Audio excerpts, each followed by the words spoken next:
Alright learners, welcome to the platform of ER classes. Alright, so today we are going to start with yet another course, ठीक है, which is your general economy, ठीक है, for JK SSB. Alright, तो learners JK SSB का कोई भी exam अगर है आपका, उसमें जो आपको कंपोनेंट इकोनॉमी आता है ना, वो हम पूरा इसमें डिटेल में कवर करेंगे. ऑलराइट, आपके सभी JK SSB के एग्ज़ाम्स के लिए. एट द सेम टाइम मैं आपको ये बता दूं कि जो आपकी प्लेलिस्ट बनी है इकोनॉमिक्स की, है ना, इकोनॉमिक्स की फॉर FAA, उसमें वो टॉपिक्स हैं जो इस जनरल इकोनॉमी के एडिशनल हैं और ये स्पेशली फोकस्ड है आपकी फाइनेंस अकाउंट असिस्टेंट 2026 के लिए. ठीक है, उसमें एक दो टॉपिक अभी रहते हैं, पेंडिंग है, अभी एक दो टॉपिक अभी पेंडिंग है. वो जैसे जैसे हम इसको समझते जाएंगे तो उसमें वो ऐड कर दिए जाएंगे. फिर आप जनरल इकोनॉमिक्स एक बार पढ़ लेना और उसको पढ़ लेना. ठीक है, जो दूसरी प्लेलिस्ट है वो दूसरी आपकी FAA के लिए है और ये आपकी ओवरऑल, तो इससे आपका दोनों सब कुछ कवर हो जाएगा. ठीक है, ये आपकी, मान लो आप ऐसे समझो, जो ये जनरल इकोनॉमिक्स है आपकी, ये आपके 90% सिलेबस है आपका. चलो 90 ज़्यादा हो जाएगा, लगभग 70% सिलेबस है आपका. ठीक है, 70. बाकी जो 30% सिलेबस है आपका, वो मैं ऑलरेडी डाल चुका हूँ. FAA की बात करो ना, FAA का 70% टॉपिक आप यहाँ से करेंगे. कहाँ से करेंगे? ये जो मैं जनरल इकोनॉमिक्स डाल रहा हूँ. ठीक है, और 30% मैं ऑलरेडी कवर कर चुका हूँ, तो हो गया ना आपका 100%. ठीक है, अब जो FAA वाली प्लेलिस्ट है उसमें एक दो टॉपिक्स रहते हैं अभी, है ना, एक या दो टॉपिक्स अभी रहते हैं. वो जब ज़रूरत पड़ेगी, वो जिस हिसाब से मेरी प्लेलिस्ट जब तैयार हो जाएगी जनरल इकोनॉमिक्स की, उस पॉइंट पे हम पहुंचेंगे, वो साथों साथ वो भी हम कवर कर लेंगे. Alright, so let's start right away. ठीक है, अब ठीक है, अब जो आपका, पहले हम फाउंडेशन बनाएंगे इसकी, जो मैं अभी आपको बातें बताऊंगा, जो अभी चीज़ें पढ़ेंगे हम, उसमें से एग्ज़ाम में आने की प्रोबेबिलिटी काफ़ी कम है, लेकिन आपकी फाउंडेशन के लिए काफ़ी ज़रूरी है. जो पहले एक दो लेक्चर्स हैं हमारे, वो फाउंडेशन बिल्ड करेंगे आपके. ये इस हिसाब से इम्पॉर्टेंट बन जाते हैं कि आपको अगले लेक्चर समझ नहीं आएंगे या फिर वो फील नहीं आएगा. ठीक है, तभी ये दो लेक्चर्स भी आपके बहुत इंपॉर्टेंट रहने वाले, फर्स्ट टू लेक्चर. उसके बाद हम स्टार्ट करेंगे सीधा जो आपका कोर टॉपिक्स है सिलेबस का, वो है जहाँ से हम स्टार्ट करेंगे, वो है central problems of the economy. वहाँ से आपकी मैक्रो इकोनॉमिक्स स्टार्ट हो जाएगी. ठीक है, अब ज़रा पढ़ लेते हैं, देख लेते हैं. ओके, ऑलराइट, जो आपकी हमने FAA की प्लेलिस्ट में पढ़ा इकोनॉमिक्स, है ना, वो असल में होती है थ्योरी, और उस थ्योरी की प्रैक्टिकल इम्प्लीमेंटेशन होती है आपकी इकोनॉमी. रिलेशन समझ आया आपको? एक बार मैं फिर रिपीट कर देता हूँ. जो हमने FAA में पढ़ा ना, FAA की प्लेलिस्ट में, ठीक है, इकोनॉमिक्स पढ़ा वो हमने, वो असल में होती है थ्योरी. ठीक है, उसकी प्रैक्टिकल इम्प्लीमेंटेशन होती है आपकी इकोनॉमी. ठीक है, अब फॉर एग्जांपल इन्फ्लेशन हम उठाते हैं ना,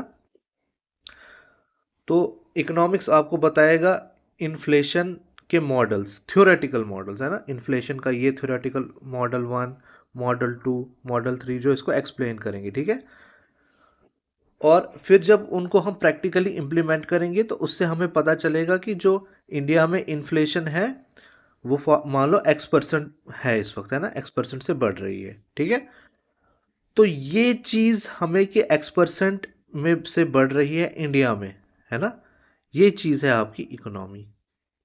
मतलब ये इसकी practical implementation of those theoretical models. I hope you are getting me. ठीक है, अच्छा, अब एक और इंटरेस्टिंग चीज़, economy means nothing unless we attach a reason to it. खाली मैं आपको इकोनॉमी बोल दूं उसका कोई मतलब ही नहीं है उस लफ्ज़ का. ठीक है, हमें ज़रूर कोई ना कोई रीजन इससे अटैच करना पड़ेगा। फॉर एग्जांपल इंडियन इकोनॉमी, अगर मैं, ये वर्ल्ड है हमारा, है ना, यहाँ पे इंडिया मौजूद है, इंडियन इकोनॉमी, ये यहाँ पे यूएस है हमारा, नॉर्थ अमेरिका, साउथ अमेरिका, ठीक है।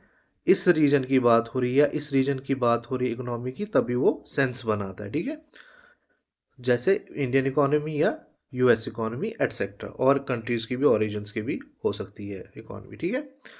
अच्छा, अब हम फंडामेंटल क्वेश्चन पे आते हैं कि how economics began as a discipline. ये शुरू कैसे हुआ, इकोनॉमिक्स एज अ डिसिप्लिन कैसे स्टार्ट हुआ, एज अ सब्जेक्ट कैसे स्टार्ट हुआ, ठीक है। ऑलराइट, तो इस जो आपका ये सब्जेक्ट है इकोनॉमिक्स, है ना, इकोनॉमिक्स, ये असल में एक सवाल से पैदा हुआ, एक क्वेश्चन से। लेकिन ये क्वेश्चन किस फील्ड को बिलोंग करता है, ये क्वेश्चन आया किस सब्जेक्ट में, आपका फिलॉसफी के सब्जेक्ट में, और वो भी किस ब्रांच में, सोशल फिलॉसफी के सब्जेक्ट में आपका ये क्वेश्चन उठा, ठीक है। कि पहले क्वेश्चन पढ़ लेते हैं, फिर इस कंसेप्ट को समझते हैं, इस कंसेप्ट को क्या बोलते हैं, ठीक है। कंसेप्ट था आपका कि वाई सम, ये क्वेश्चन था आपका, why some people are rich and some are poor. क्यों कुछ लोग अमीर हैं, अमीर होते जा रहे हैं, और क्यों कुछ लोग गरीब हैं और वो गरीब होते जा रहे हैं, ठीक है। और इसका कुछ भी आंसर हो, मतलब कोई भी आंसर कोई दे दे, तो क्या वो जस्ट है, मतलब वो सही है, वो आंसर क्या सही है। तो इसका मैंने बताया आपको, इसका इकोनॉमी का आपके सब्जेक्ट का बर्थ हुआ एक क्वेश्चन से, ठीक है ना, क्यों कुछ लोग अमीर हैं और क्यों कुछ लोग गरीब हैं। और अगर आप कोई भी फिलोसफर इसका आंसर देता है, कुछ देता है ना, तो क्या वो सही आंसर दे रहा है, क्या ये सही है कि कुछ लोग गरीब ही रहें और कुछ लोग अमीर ही रहें, इनक्वालिटी रहे। तो इसका आंसर, इस ये क्वेश्चन उठा था फिलॉसफी के सब्जेक्ट में, और कौन सी ब्रांच में, social philosophy, under the concept of distributive justice, ठीक है। इस कंसेप्ट को बोलते हैं डिस्ट्रीब्यूटिव जस्टिस। अब थोड़ा पढ़ लेते हैं इसके बारे में।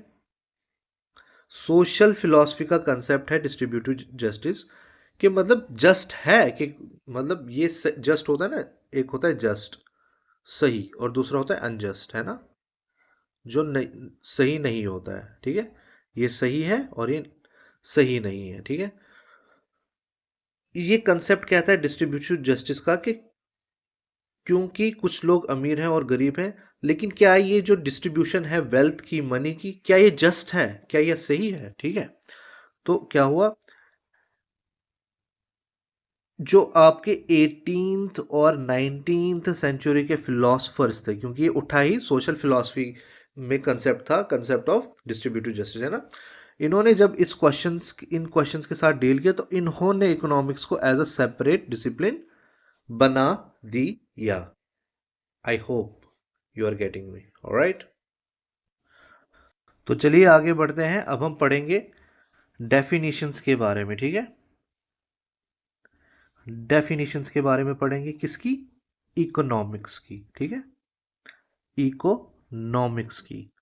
हमें भी देख रहे हैं कैसे सब कुछ स्टार्ट हुआ था, ठीक है ना।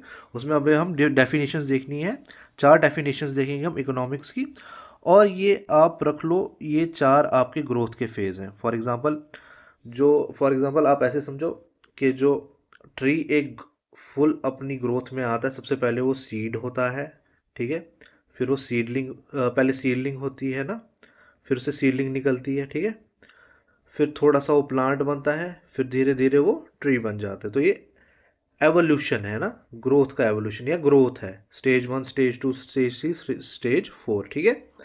इसी हिसाब से जो आपकी इकोनॉमिक्स है, पहले तो, फिर इकोनॉमी, इसकी भी 4 स्टेजेस है ग्रोथ की। जैसे जैसे हम पहली डेफिनेशन पढ़ेंगे, वो पहली स्टेज भी है ग्रोथ की, ठीक है। ऑलराइट, पहली डेफिनेशन पहली स्टेज ग्रोथ की, दूसरी डेफिनेशन दूसरी स्टेज ग्रोथ की, ठीक है, तीसरी डेफिनेशन तीसरी स्टेज ग्रोथ की, ऐसे ऐसे 4 स्टेजेस हैं ग्रोथ की, और 4 डेफिनेशंस हैं, ठीक है।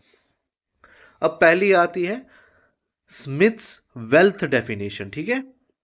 वेल्थ डेफिनेशन है इधर, ये यहाँ पे वेलफेयर गलती से आ गया, आप इसको वो लिख देना, ठीक है।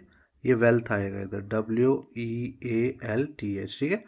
स्मिथ की वेल्थ डेफिनेशन।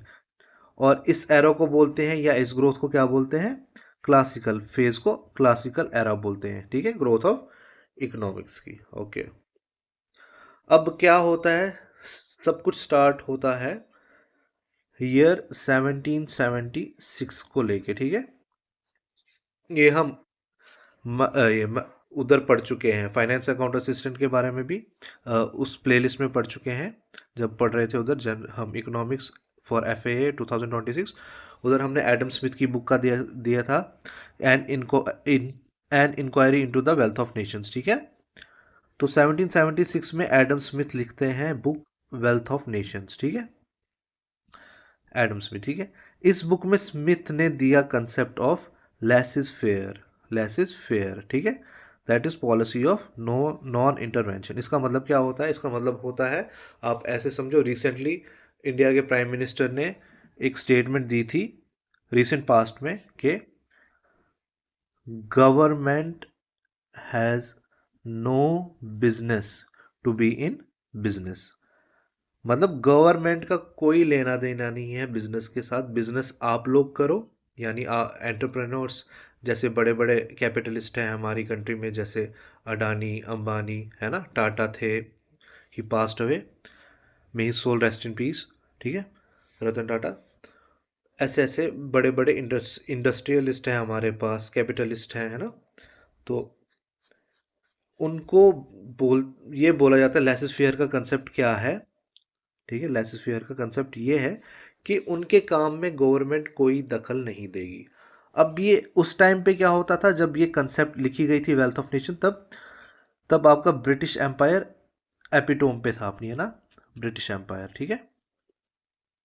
तो उन उन दिनों वो होते थे, किंग होते था आपका, क्वीन होती थी, queen Elizabeth, queen Victoria, king, Kings के बारे में हम पढ़ते हैं, काफ़ी काफ़ी देर हमें देखने को मिलते हैं अलग अलग किंग्स के बारे में, है ना, ब्रिटिश एम्पायर के किंग्स। तो वो होते थे, वो डिसाइड करते थे कि इकोनॉमिक्स का सब कुछ, इकोनॉमिक्स जस्टिस वगैरह वो सब किंग के अंडर फॉल करता था, ठीक है। अभी ये वही बोल रहा है कि आपके किंग को कोई लेना देना नहीं है कि कैसे हमारा काम चल रहा है इकोनॉमिक्स का, या इकोनॉमी कैसे प्रॉस्पर करती है, ठीक है। फिर फिर इसने क्या कहा एडम स्मिथ ने, एडम स्मिथ यही नहीं रुकते हैं, वो कहते हैं, क्या बोलते हैं वो बोलते हैं इकोनॉमिक्स, है ना, is the science of wealth, is the science of wealth, ठीक है। इकोनॉमिक्स क्या है, ये साइंस है किसकी, वेल्थ की आपकी, ठीक है। तो ये थोड़ी लिमिटेड नैरो डेफिनेशन है, लेकिन ये अभी फेज 1 ही है ना, क्लासिकल एरा, ठीक है। ऑलराइट,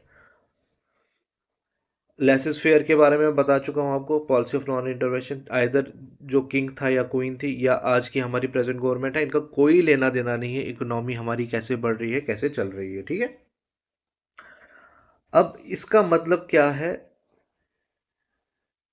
अब एक और चीज आती है इस, हाँ, आगे पढ़ लेते हैं हम, कि कंसेप्ट ऑफ इनविजिबल हैंड, जो इन्होंने अपनी बुक में दिया था, थ्योरी ऑफ मोरल सेंटिमेंट्स।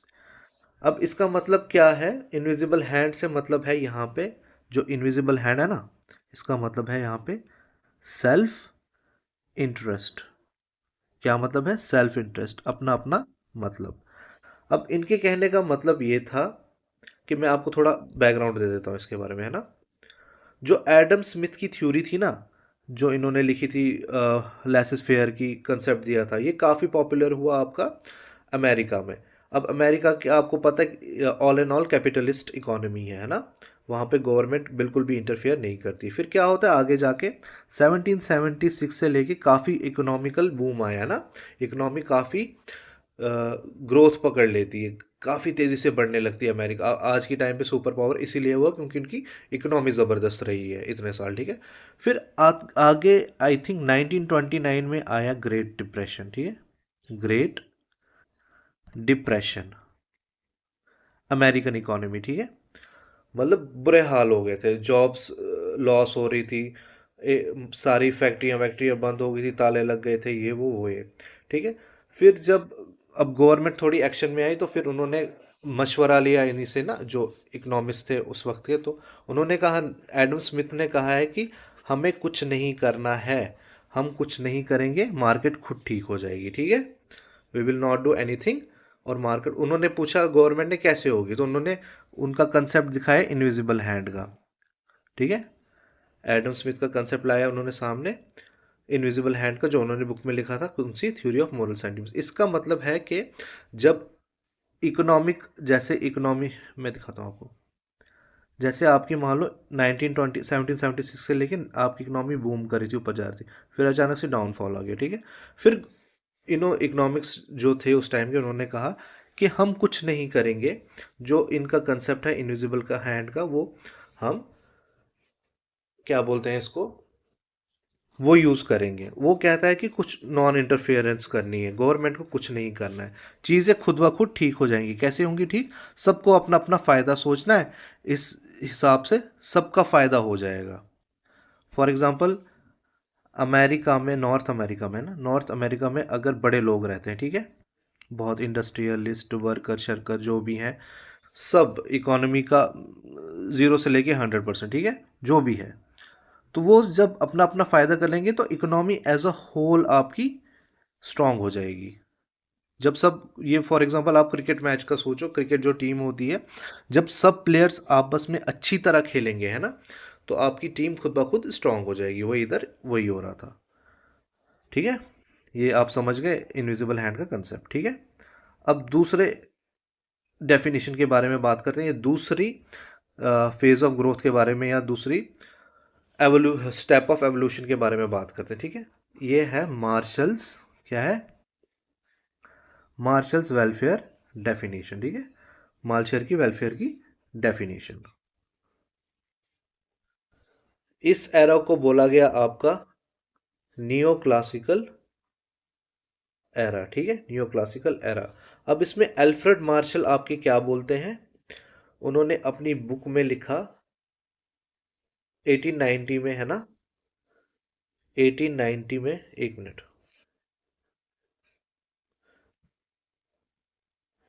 1890 में उन्होंने बुक लिखी, अपनी कौन सी बुक लिखी उन्होंने, प्रिंसिपल्स ऑफ इकोनॉमिक्स, है ना, प्रिंसिपल प्रिंसिपल्स ऑफ इकोनॉमिक्स, ठीक है, यहाँ पे दिया हुआ है उसका नाम, ये देखो, प्रिंसिपल्स ऑफ इकोनॉमिक्स, ठीक है। उन्होंने डिस्क्राइब किया इकोनॉमिक्स को एज अ साइंस ऑफ, एक मिनट, यहाँ पे थोड़ा एरर हो गया है, अच्छा हाँ, ठीक है, ठीक है, ठीक लिखा हुआ है। अब ऊपर जाओ, एडम स्मिथ ने क्या बोला था, it is a science of wealth, है ना। अब ये बोल रहे हैं इकोनॉमिक्स को, अल्फ्रेड मार्शल डिफाइन करते हैं इकोनॉमिक्स को as a science of wealth, science of wealth तो है ये, but as a part of study of man, ठीक है।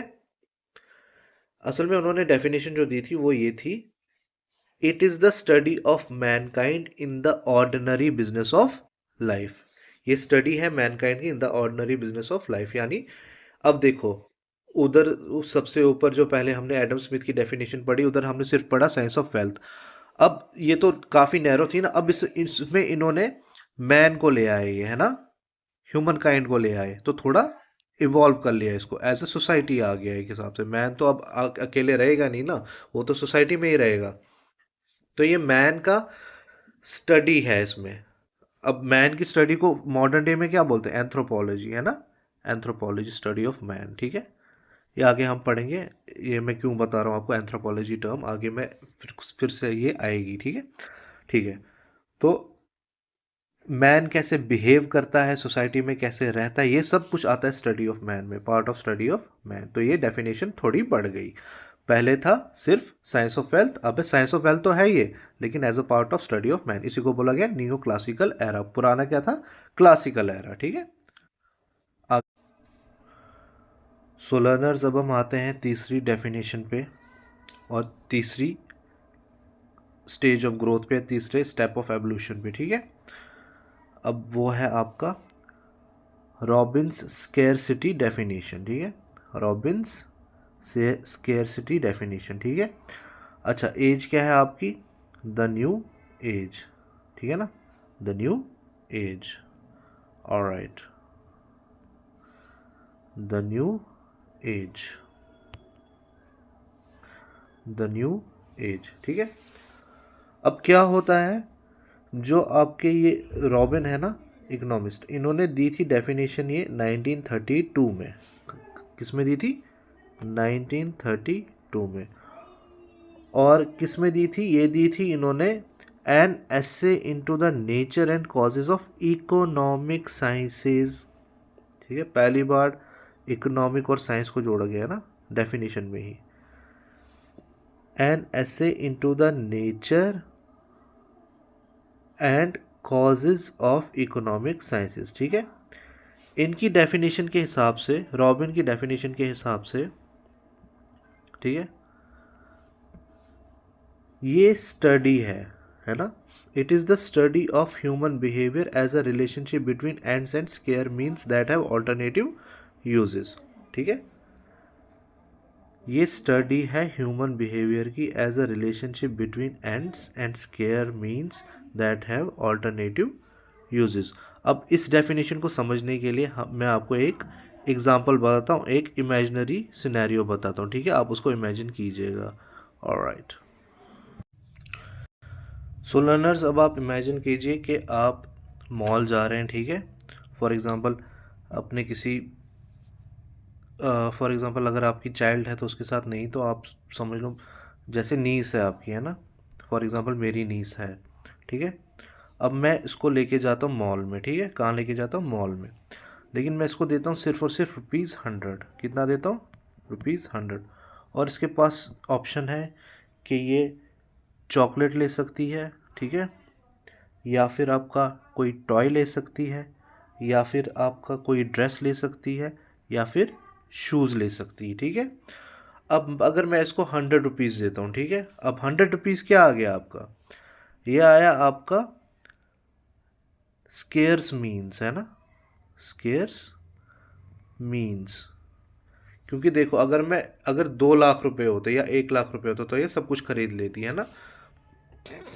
वो चाहे तो चॉकलेट ले लेती, चाहे तो आपका टॉय ले लेती, या ड्रेस या शूज़, जो उसको दिल में आता सब कुछ उठा के ले लेती, ठीक है ना, उसकी मर्ज़ी थी।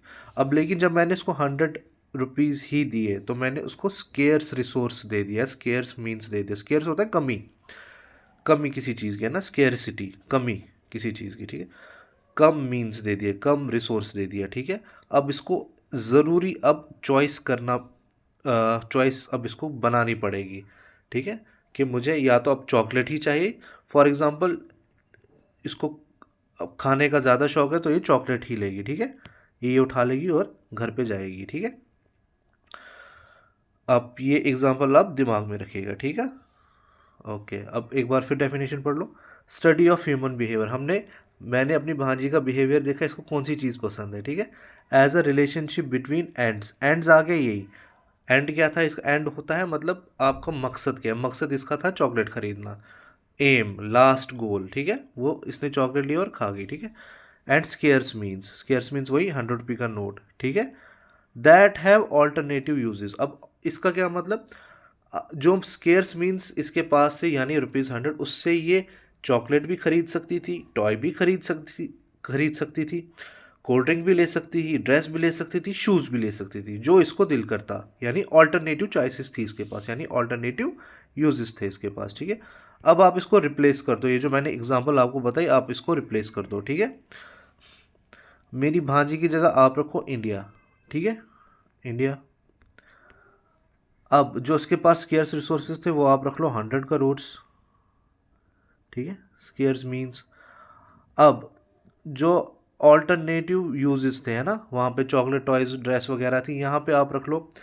अब गवर्नमेंट डिसाइड करती है ना, इसको बजट बोलते हैं असल में। फॉर एग्जांपल अब भी बजट रिलीज़ हुआ है पिछले 2-3 दिनों में, ठीक है।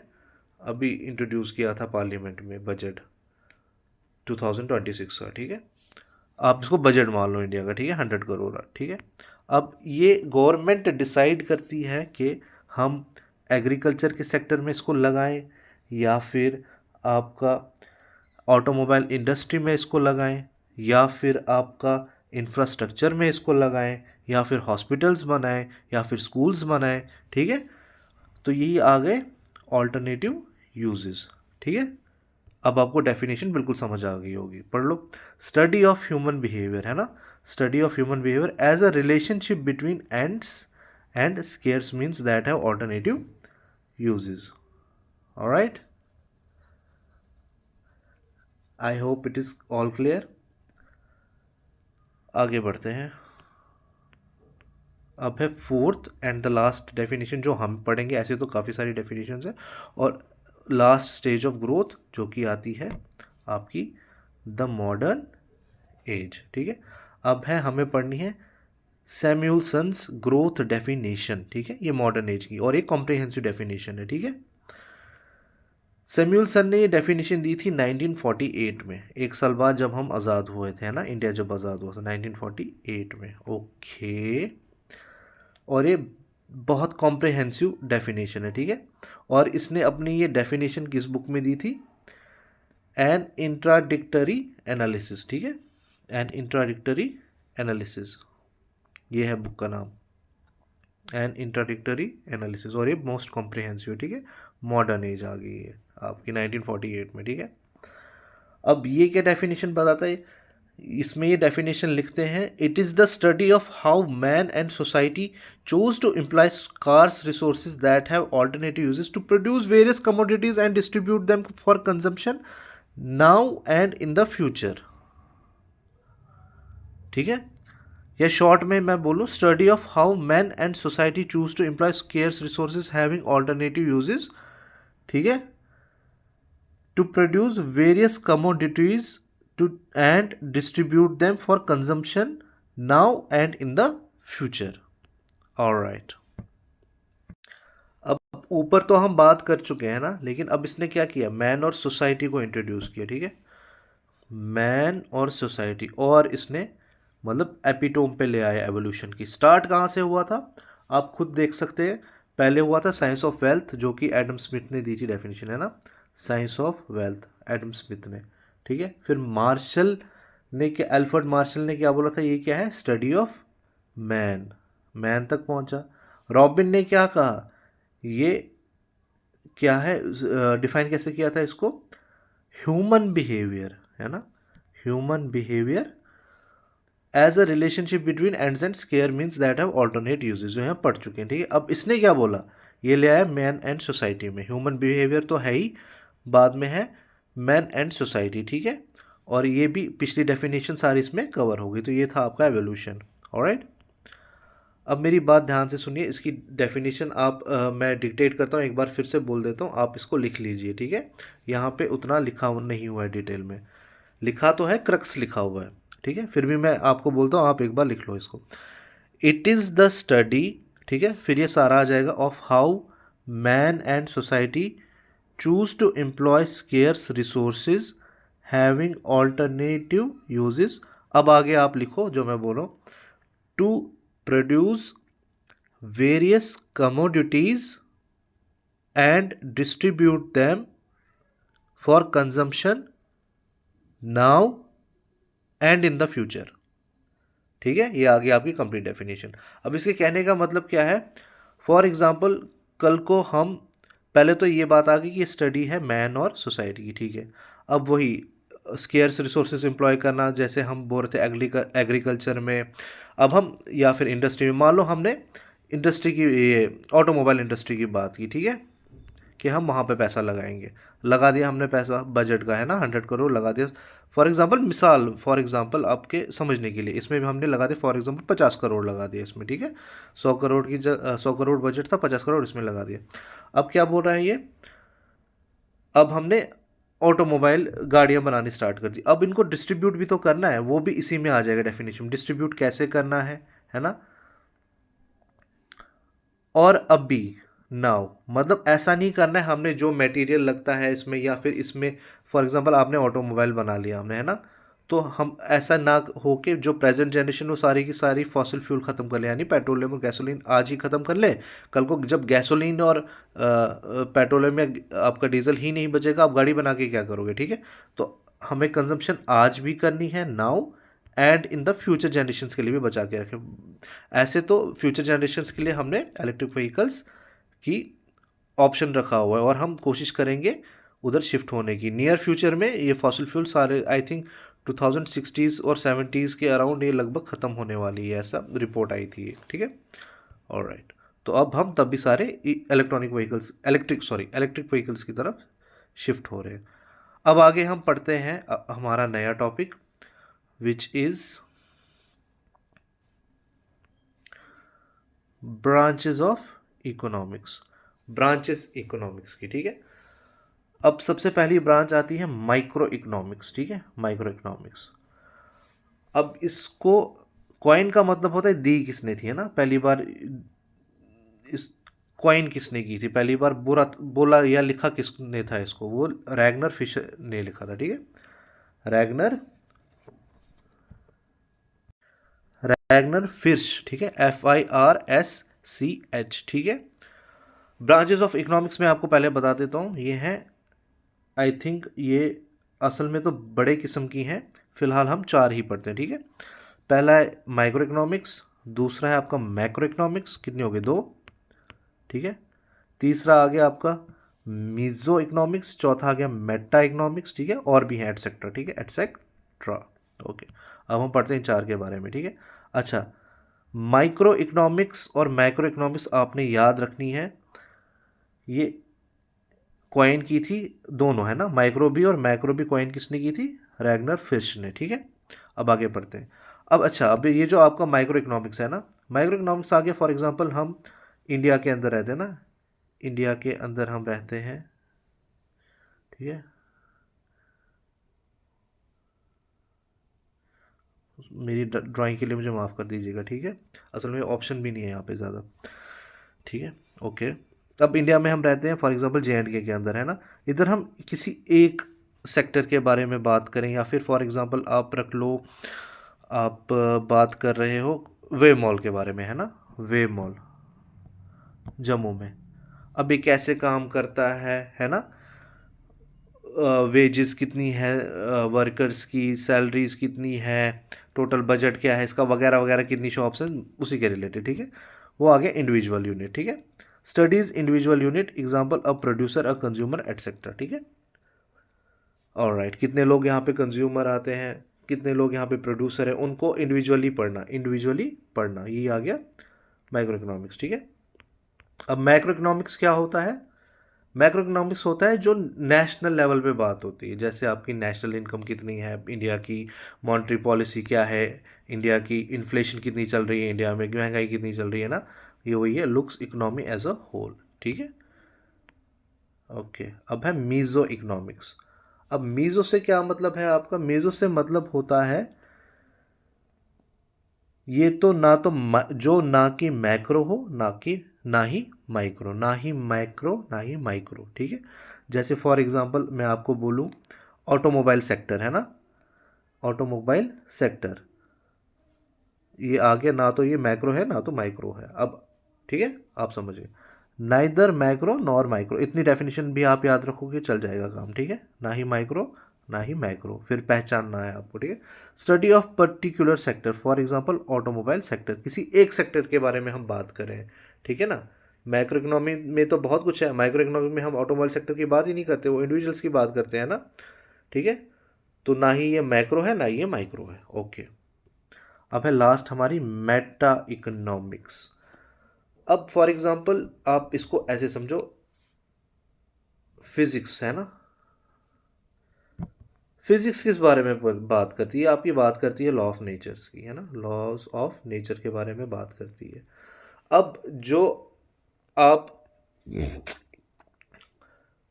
इसको समझते हो, ये साइंस से समझते हो ना, साइंस का यूज़ करके। अब साइंस में क्या होता है, ऑब्जर्वेशन करके। अब जो आपको चीज़ दिखेगी नहीं, जो नेक्ड आई से आपको दिखती नहीं, फॉर एग्जांपल डार्क मैटर है, डार्क एनर्जी है यूनिवर्स में, वो नेक्ड आई से आपको दिखती ही नहीं है, तो वो आता है डोमेन में किसका, मेटा फिजिक्स की। जो आपको आंखों से देखने को नहीं मिलता, ऑब्जर्व करने को नहीं मिलता, वहाँ पे साइंस अप्लाई नहीं होती है, वो आ गया आपका मेटा फिजिक्स। ऑलराइट, अब मेटा इकोनॉमिक्स क्या होगा इस हिसाब से, जो कि इकोनॉमिक्स के बाहर के डोमेन की चीज़ है, जैसे सस्टेनेबल डेवलप एनवायरनमेंट की हम बात करते हैं, ठीक है। अब एनवायरनमेंट का और इकोनॉमिक्स का क्या लेना देना है, कोई लेना देना है नहीं, तो इसी वजह से ये बाहर का आ गया। तो इसमें हम सस्टेनेबल एनवायरनमेंट की बात करते हैं, ठीक है। और इसमें क्या आता है, मोरल फिलॉसफी आती है, ठीक है, सोशियोलॉजी आती है, एंथ्रोपोलॉजी आती है और साइकोलॉजी आती है। इसके यूजेस हैं असल में।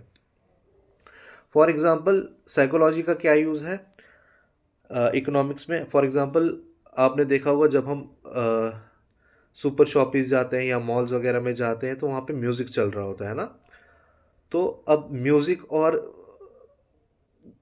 मॉल्स वगैरह का क्या रिलेशन है, कोई रिलेशन नहीं आपस में, लेकिन ये यहाँ पे साइकोलॉजी है। फॉर एग्जांपल ह्यूमन बींग्स का ये स्टडी की गई है कि जो ह्यूमन बींग्स वहाँ पे ज़्यादा रुकना पसंद करते हैं, वहाँ पे ज़्यादा टाइम स्पेंड करना पसंद करते हैं जहाँ पे हल्का हल्का इंस्ट्रूमेंट्स की साउंड आती है, ठीक है। अब ये लोग यही ट्रिक यहाँ पे अप्लाई करते हैं, ठीक है, कि वो म्यूज़िक लगा के रखते हैं। इस वजह से ह्यूमन बींग्स क्या करते हैं, थोड़ी देर रुक जाते हैं, थोड़ी देर रुक जाते हैं, उसी चक्कर में वो बहुत कुछ खरीद लेते हैं, ठीक है। ये साइकोलॉजी का यूज़ आ गया। ऑलराइट, इसी तरह से इन सब चीज़ों की भी अब एंथ्रोपोलॉजी को पढ़े, अब हमने पढ़ा ऊपर जो लास्ट डेफिनेशन हमने पढ़ी है ना, लास्ट डेफिनेशन में हमने पढ़ा मैन और सोसाइटी के बारे में। ये स्टडी है ना, इकोनॉमिक्स इसकी स्टडी है जहाँ पे हम स्केयर रिसोर्सेज को यूज़ करते हैं वगैरह वगैरह वगैरह, ठीक है। तो अब एंथ्रोपोलॉजी स्टडी ऑफ मैन है, मैं समझा चुका हूँ आपको, है ना। तभी मैंने कहा था एंथ्रोपोलॉजी पहले ही बता देता हूँ आपको क्या होता है। अब बिना मैन को समझे, बिना मैन को पढ़े आप कहाँ से ये अप्लाई कर सकते हो, कि मतलब जब तक आप मैन को पढ़ोगे नहीं इकोनॉमिक्स को कैसे समझोगे। तो यहाँ पे इसका भी यूज़ आ जाता है एंथ्रोपोलॉजी का। साइकोलॉजी का आप समझ चुके हो। अब सोसाइटी में रहता है मैन, है ना, तो सोशोलॉजी पढ़नी पड़ेगी, मोरल फिलॉसफी पढ़नी पड़ेगी। अब मैन इज़ अ फिलोसफल बीइंग, है ना, हर चीज़ पे फिलॉसफी मौजूद है, तो वहाँ पे मोरल फिलॉसफी भी काम में आती है, ठीक है। मोरल फिलॉसफी आ गया आपका, फॉर एग्जांपल अगर आप मेकअप की बात करो, है ना, आपने देखा होगा फीमेल्स जो हैं ज़्यादातर कोई भी एज की हो, चाहे बच्चियाँ ही हो, मैं अपनी भांजी की बात करूँ, ये भी मेकअप कर रही होती है, ढूंढ रही होती है, ठीक है, देखा देखी में करती है। लेकिन जो इसका जो बैकग्राउंड है ना, मेकअप इंडस्ट्री एग्जिस्टेंस में कैसे आई थी, वो असल में एग्जिस्टेंस में आई थी काफ़ी मतलब गलत रीजंस की वजह से मेकअप आपका किया गया था, ठीक है। फॉर एग्जांपल रेसिज्म को हट रेसिज्म पहले प्रमोट किया गया था, है ना, उसी को थोड़ा उसी की अनसिक्योरिटी, फॉर एग्जांपल कोई अगर डार्क कलर का है ना, उसको ये डराने के लिए कि तुम मेकअप करो, तुम अच्छी दिखोगी, अच्छी दिखोगी तो नौकरी मिलेगी, जैसे हम उसमें देखते थे, है ना, फेयर एंड लवली की एड्स वगैरह में, ठीक है। तो यही घटिया रीजंस की वजह से इंडस्ट्रीज काम में आती हैं, ये वजूद में आती हैं। और हाई जो कॉस्मेटिक इंडस्ट्री है, वन ऑफ द मतलब बिलियन डॉलर इंडस्ट्रीज है आपकी, है ना, और मतलब ऐसी चीज़ें बेचते हैं जिनको कोई फ़ायदा भी नहीं होता है, ठीक है। अब जो कलर आपका नेचुरली, वो तो नेचुरली रहेगा ना, आपको उसी में कॉन्फिडेंस होना चाहिए, आप में एबिलिटीज़ होनी चाहिए, तभी आपको। जो इंसान अपने अपीयरेंस पे डिपेंड है सिर्फ और सिर्फ, वो किसी लायक नहीं है। ये मेरा पर्सनल ओपिनियन है, ठीक है। इंसान में काबिलियत होनी चाहिए, एबिलिटीज़ होनी चाहिए, ठीक है। और राइट, तो आप समझ चुके हैं इसमें मेटाइकोनॉमिक्स यानी इकोनॉमिक्स के डोमेन, मेन डोमेन से हट के। अब इसमें यूज़ आता है आपका मोरल फिलॉसफी का, जो समझा चुका हूँ आपको, रेसिज्म वगैरह, डार्क स्किन वगैरह, टोन वगैरह, है ना। सोशियोलॉजी सोसाइटी के बारे में पढ़ते हैं। एंथ्रोपोलॉजी की स्टडीज़ को यहाँ पे इम्प्लीमेंट करते हैं मेटा इकोनॉमिक्स में। साइकोलॉजी को यहाँ पे इम्प्लीमेंट करते हैं, ठीक है।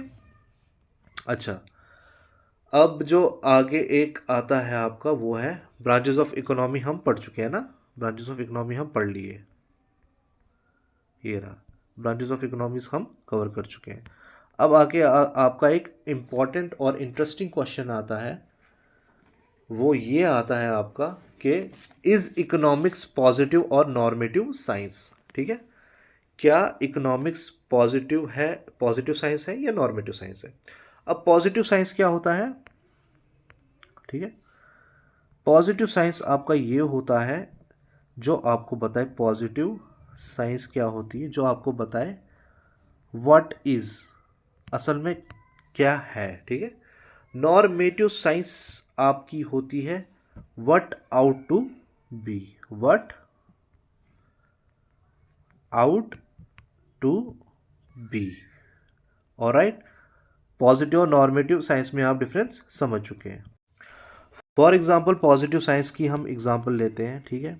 पॉजिटिव साइंस ये आपको एक्सप्लेन करेगी गरीबी, पॉवर्टी क्या होती है, ये बस डेफिनेशन देगी इसकी कि गरीबी क्या होती है, मतलब सिर्फ डिफाइन करेगी, ना बोलेगी गरीबी अच्छी है बुरी है, होनी चाहिए नहीं होनी चाहिए, हटाएं कैसे, ठीक है, अगर नहीं है तो आने से कैसे रोके, कुछ एक्सप्लेन नहीं करेगी, ये बस डेफिनेशन देगी आपको क्रूड, सिर्फ और सिर्फ डेफिनेशन देगी पॉवर्टी होती क्या, ठीक है। फॉर एग्जांपल ये बोल देगी कि पॉवर्टी ये आगे की inability of human beings to consume the required bare minimum of meals a day, having not having proper household sanitary services, access to sanitary services etc etc, ऐसे कुछ बोल दे, ठीक है।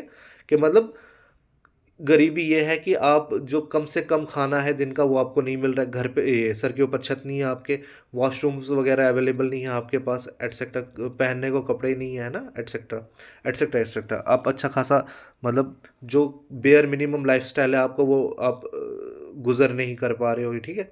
इसका कोई लेना देना नहीं है पॉजिटिव साइंस के साथ कि गरीबी अच्छी है या ख़राब है, हटाएं कैसे, आने से कैसे रोकें, ठीक है, एटसेट्रा। जबकि आपके जो आपका नॉर्मेटिव साइंस है ना, नॉर्मेटिव साइंस ये आपको बोलेगा कि गरीबी